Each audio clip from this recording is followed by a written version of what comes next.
Welcome back with our main topic today. We're discussing today that President Abdel al-Sisi met with the Premier and a number of Egyptian ministers. Among them is the Minister of Tourism and Antiquities, Dr. Khalid Al-Anani. The presidential spokesperson, Bassam Radi, said that the meeting tackled the implementation scenarios of the Grand Egyptian Museum project, with President Abdel al-Sisi giving his directives to finalize it in line with the latest techniques and trends to reflect the magnitude of the ancient Egyptian civilization. Also, we are going to shed light on the Moscow travel exhibition or show and the tourism in Egypt. To shed more light on this, we have the pleasure to have with us this morning in the breakfast show Dr. Yehia Abdel, the tourism chancellor. Good morning, sir. Good morning. Well, sir, could you give us your insight concerning the meeting that took place between President Abdel al-Sisi and the Premier and a number of ministers concerning the Grand Egyptian Museum?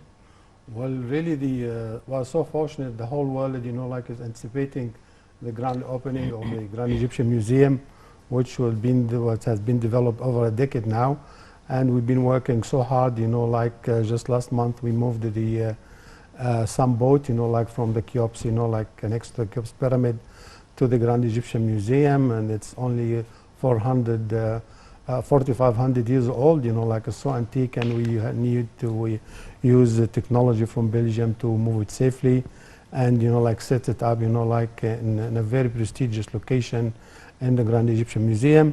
And there is the whole collection of King Tut, 5,600 artifacts is going to be under one roof.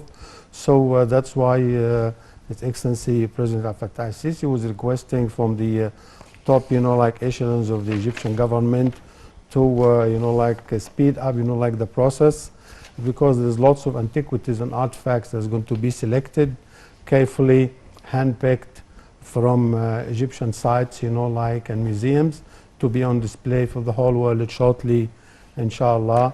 And that's why the Grand Egyptian Museum is an icon, and we are going to inshallah, by the end of this year, is going to be the grand opening. Yes, of course.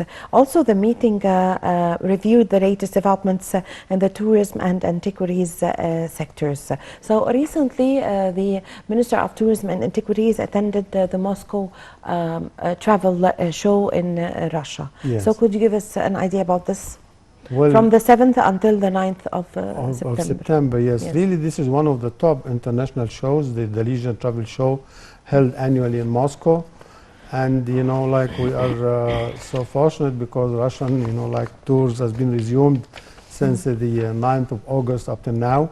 We currently have, 50 flights per week to Sharm el-Sheikh and Hagara, as well as there's going to be direct flights from Moscow to Hagara and Sharm el-Sheikh. Is going to be like a daily flight, yes, of Russian tours.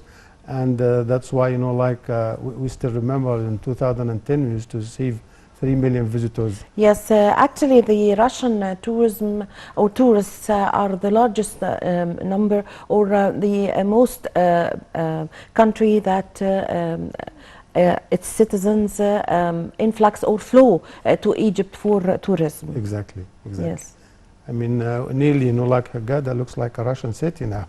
There's Mr. Yurbawov, yes, and also Sharm el-Sheikh city. Haggadah, yeah. Yes. So this is great influence because they love our weather and we're getting close to winter. So yes, inshallah, we'll see more inflows of international Russian travel to Egypt. Yes, yes. So there were also other signs boosting tourism in Egypt.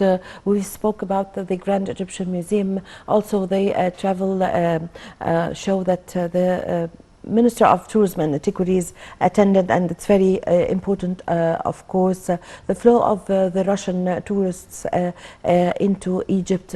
What about the El Galala Plateau as a symbol of a touristic city, or a city for tourism?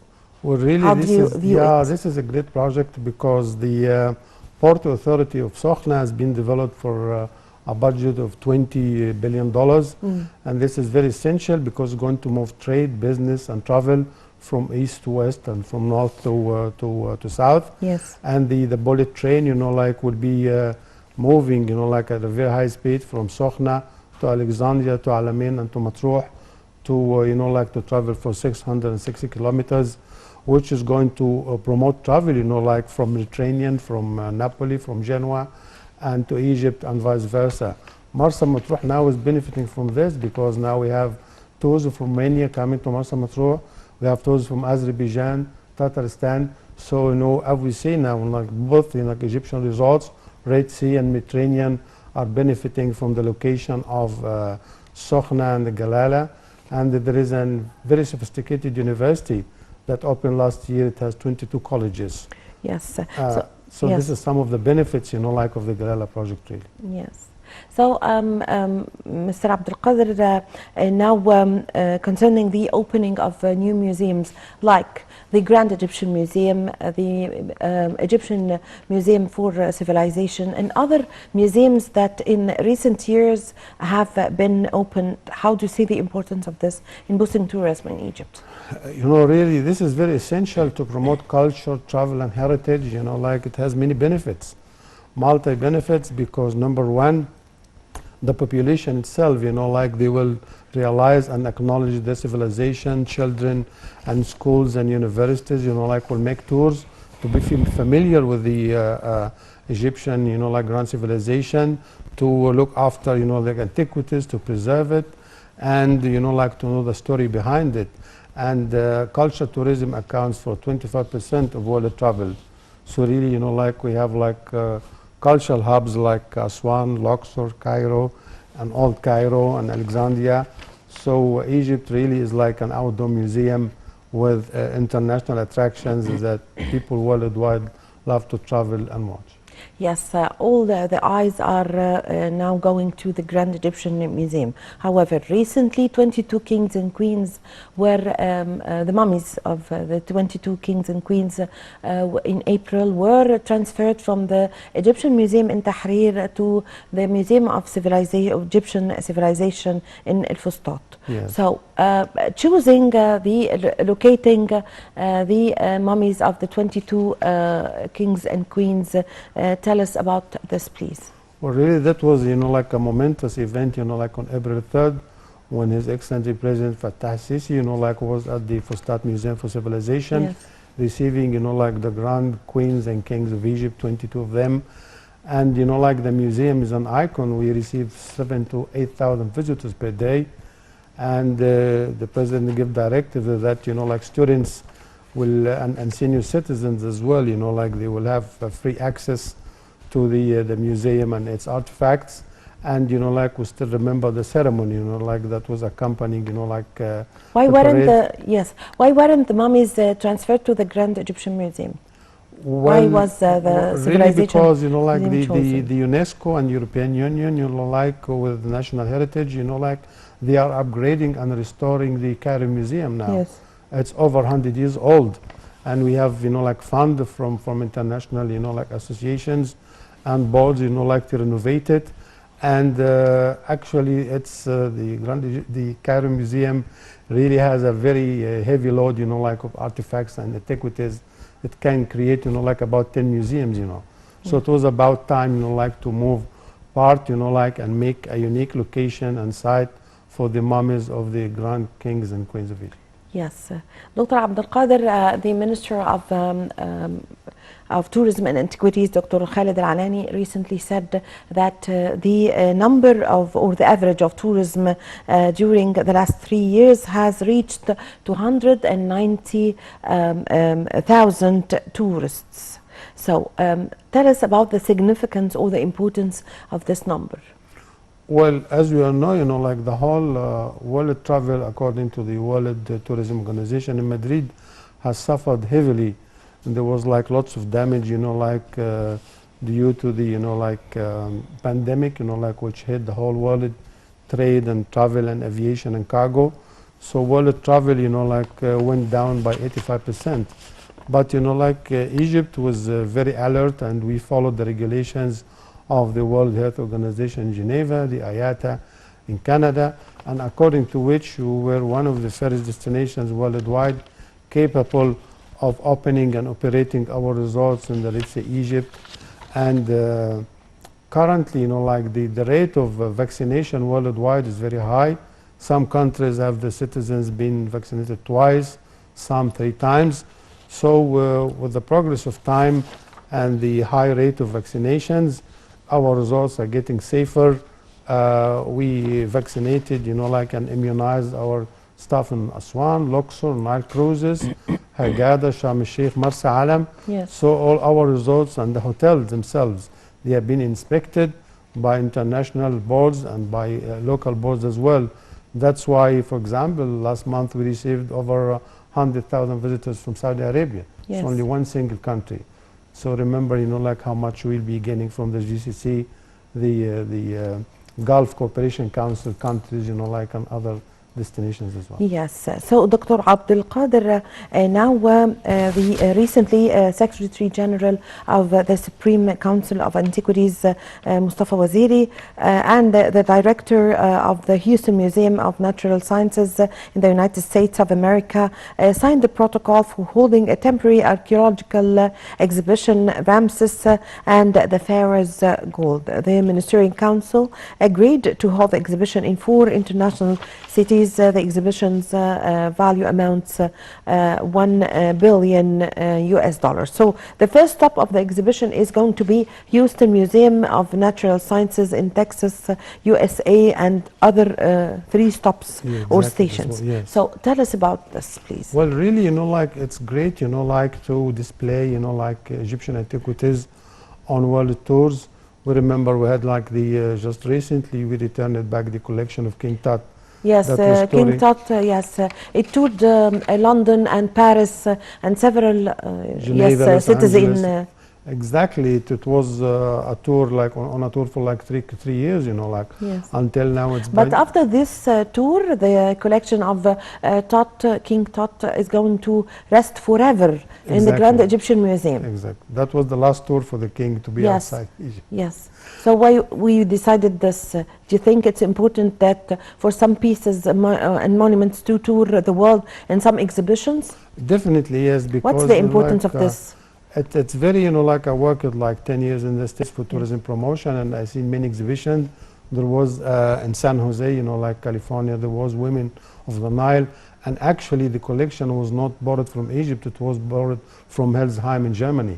So I mean, Egypt is not only, the source for touring, Egyptian antiquities, because worldwide the Hermitage, in Russia, the Louvre, the British Museum, Metropolitan, all of them, they have grand collection of Egyptian antiquities. Some of them to go on local, and regional tours. And of course, we are the origin of Egyptian civilization and culture. That's why from time to time, a part, a limited part collection, hand-picked selected, from Egyptian antiquities, with the theme, like Kings of the Sun, Women of the Nile, will be on display from time to time. And I'm sure that the antiquities department, they pick, solid objects, which will not be, object, to violation or damage.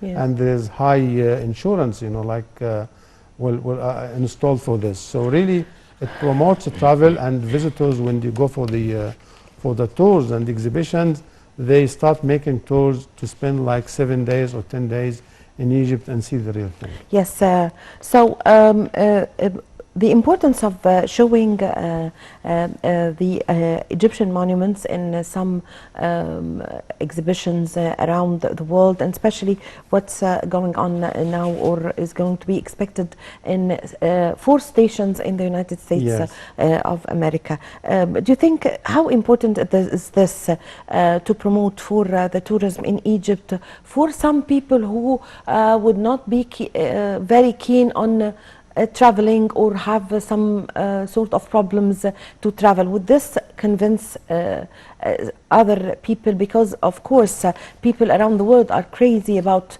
the Egyptian civilization and ancient Egyptians, of course, but there are some sort of people. Would you think that this would convince some other people from several nationalities to buy the ticket and come to Egypt to see other monuments here? Well, definitely yes, like because as I noticed myself, like I attended some of these shows when I worked abroad. So, like people, they line up for like 7 hours and 10 hours to get tickets and, like have a look at the rare Egyptian collections. And later, like they start going to tour operators and making plans, like to visit Valley of the Kings, like El Karnak Temple, go to Aswan, like to the Isis Temple, like and the Philae Temple. And because it's still their imagination, but of course they know this is only a limited collection, but they love to come and spend time, and especially taking Nile cruises between Luxor and Aswan. This is one of the highlights of, like of being to Egypt. Yes. Actually, Dr. Abdel Kader, during President Abdel Fattah al-Sisi's meeting with the Premier and the other ministers, among them the Ministry of Tourism and Antiquities, the President directed them to to rate the work of construction at the Grand Egyptian Museum. How do you see the importance of the directives by President Abdel Fattah al-Sisi to put rate the construction work? Well, this is very beneficial because, like this museum is going to be like one development once in a lifetime, It's a grand museum and it houses, like the top of the Egyptian collections, hand-picked and selected. So it's going to take, it's been taking a long time, like for the development and design, manufacture and construction. That's why we have international consortium. It's not only Egyptian experts and contractors and designers who are working, solely on this project. That's why the quality is so important, because some of these artifacts, like they are 5,000 years old. So they have to be first preserved and checked and then installed and displayed, and all the factors, like lighting, humidity, air, display, exposure to public. This is well calculated, and the President was so keen, like to make sure all the treasures of Egypt are under one roof and it's well preserved and taken care of. Yes, Mr. Abdel Kader, my last question is, what do we expect concerning the Grand Egyptian Museum, as it's near to its finalizing or having its final touches Stages, to be opened? Well, really, this is a grandiose plan for Egypt and for the whole world, like because our heritage, culture, and civilization is not only, like kept for us, it's ours, but the whole world. I mean, in all schools, like children, first thing they study Egyptian civilization and culture. So the whole world is anticipating, like the grand opening of the museum. Travel writers, and media, they contact me from all over the world. They like to come and make, like preview to write to their viewers and audiences, like about the pre-plans. So really, this is one of the benefits of having such, like icon project. Yes, I thank you very much for your time and for your valuable information, Dr. Yehia Abdel Kader, the Tourism Chancellor. Thank you so much for joining us today. Thank you, ladies and gentlemen. We end this segment. My name is Amal Mukhtar. I leave you now with the rest of the segments of The Breakfast Show with my colleague Nermeen Abdurrahman.